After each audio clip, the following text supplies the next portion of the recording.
सांप्रदायिक सौहार्द बनाने का दावा करने वाले और बात बात पर यह नैतिकता का पाठ पढ़ाने वाले भारतीय जनता पार्टी एक शासित राज्य में जो उत्पात हुआ है उसे आज मैं दिखाना जा रहा हूं। धार्मिक भावनाओं को किस तरह से चोटिल किया जाता है यह तमाशे आप कई दफा देख चुके हैं, लेकिन खास बात यह रही है कि अगर उस धर्म विशेष के खिलाफ टिप्पणी कर दी जाए और वो विरोध कर दे तो भी जेल में वही ठूसा जाता है, गिरफ्तारियां उनकी ही होती है, मकान दुकान तोड़े ही उनके जाते हैं और वही देश के लिए खतरा माने जाते हैं।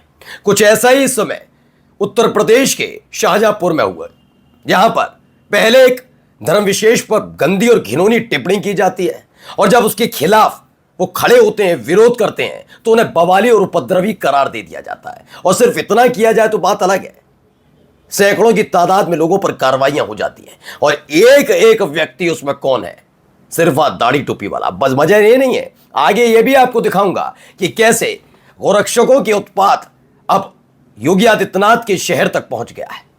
यह दिया है उत्तर प्रदेश की रामराज वाली सरकार ने, रामराज वाली पुलिस ने। और तो और एक विधायक की बदजुबानी दिखाऊंगा जो विधानसभा के अंदर खड़े होकर कितनी गंदगी उगलता है और एक और जगह कैसे मस्जिद में घुस जाते हैं कुछ लोग चप्पल पहनकर पुलिस की मौजूदगी में, यह आरोप है। नमस्कार, मैं हूं प्रज्वल गौतम और आप देख रहे हैं नेशन 360। सबसे पहले शुरुआत उत्तर प्रदेश के शहर शाहजहांपुर से। तो खबर क्या निकल कर आई, पहले खबर देखिए, यहां कैसे हल्ला मचाया जा रहा, पहले देखिए।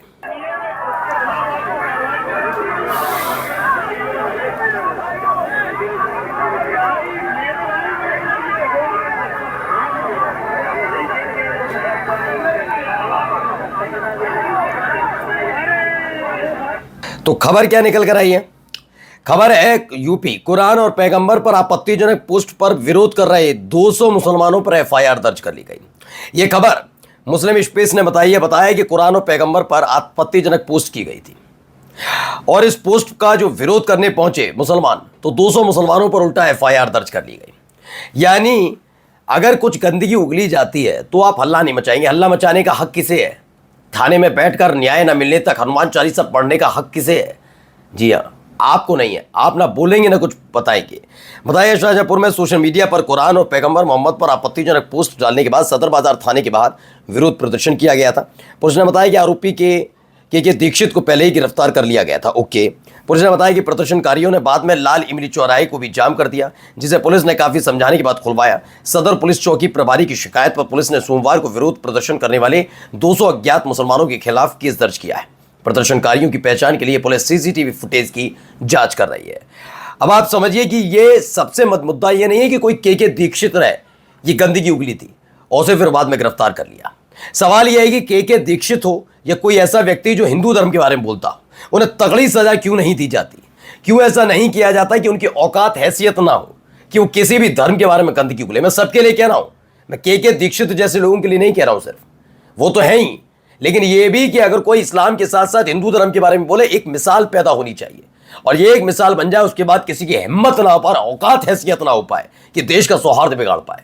लेकिन हो पाएगा अगर ये हो जाएगा, ऐसा कोई कानून आ जाएगा तो कितनी ऐसी राजनीतिक, खास तौर पर कुछ ऐसी राजनीतिक पार्टियां हैं, उनका वजूद कहां बचेगा। तो फिलहाल आज तक की खबर देखिए। शाहजहांपुर में इस्लाम पर आपत्तिजनक पोस्ट के चलते हुए बवाल, तोड़फोड़, आगजनी, 200 लोगों पर एफआईआर दर्ज। ये कहा जा रहा है कि वहां आगजनी तक हो गई थी।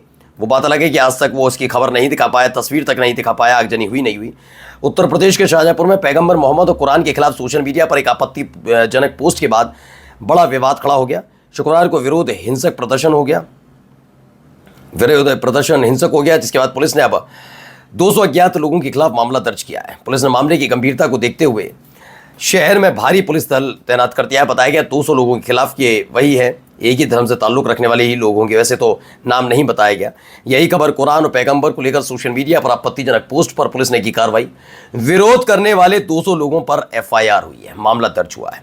लेकिन सवाल ये उठता है कि क्या ऐसे मामलों पर एफआईआर दर्ज होगी जब पुलिस की मौजूदगी में ये सब होगा? कैसा, तो जरा देखते जाइए क्या कह रहा हूं।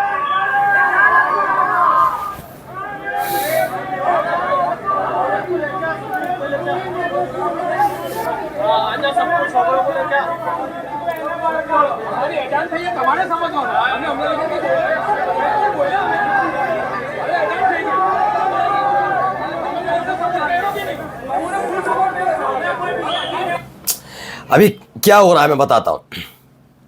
दरअसल ये मस्जिद के ठीक बाहर खड़े होकर ही नाराए तकबीर अल्लाहू अकबर के नारे क्यों लग रहे हैं और ये मुसलमान क्यों लगा रहे हैं, तो जरा समझिए। जो दावा किया गया है, मस्जिद परिसर में दाखिल हुआ अजमेर ब्लास्ट का आरोपी भावेश पटेल।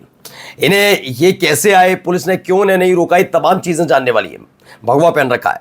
गुजरात के भरूच में स्थानीय मुसलमानों का आरोप है कि 13 सितंबर को वहां के जुम्मा मस्जिद में महाराष्ट्र से आए हिंदू तीर्थयात्रियों का एक दल आया।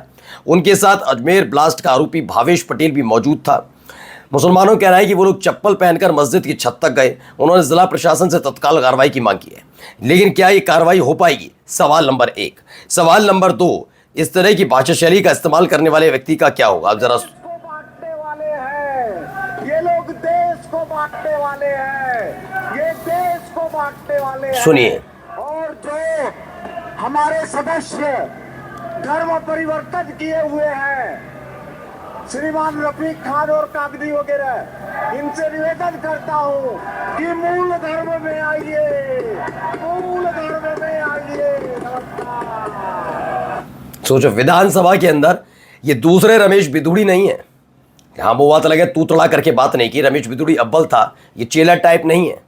आप एक मुस्लिम सदस्य से इस तरह की बातें विधानसभा के अंदर कर रहे हैं, ये इनका तौर तरीका है। लेकिन अगर यही उलट को कोई कर दे तो उसे कितना बड़ा उत्पाद और कितना बड़ा अपराध मान लिया जाएगा। तो सोचिए, राजस्थान विधानसभा में 10 सितंबर को एक नया धर्मांतरण विरोधी विधेयक पेश किया गया, जिस पर बहस के दौरान बीजेपी विधायक ने एक विवादित बयान दे दिया। विधायक ने मुस्लिम विधायकों को धर्मांतरित करते हुए बताते हुए उनसे अपने मूल धर्म में लौटने का आग्रह किया है। तो ये तमाम तमाशे वहां चल रहे हैं। और चलिए जाते जाते आज आपको दिखाकर जाता हूं एक महत्वपूर्ण खबर। तो ये आग कैसे लगी, क्या हुआ, मैं बताता हूं। नरेंद्र प्रताप है, उन्होंने लिखा, गोरखपुर में पशु तस्करों का पीछा कर रहे नीट छात्र दीपक को तस्करों ने किडनैप किया। दीपक की हत्या कर दी गई। गुस्साई भीड़ ने पशु तस्कर की पिटाई कर दी, वाहन को फूंक दिया। अफसरों ने अधमरे हो चुके तस्कर को बचाने का प्रयास किया। एसपी समेत 2 अफसर घायल हुए। मौके पर जाम की खबर है। नीट का छात्र दीपक पीछा कर रहा था पशु तस्करों का, और ये सब किया गया।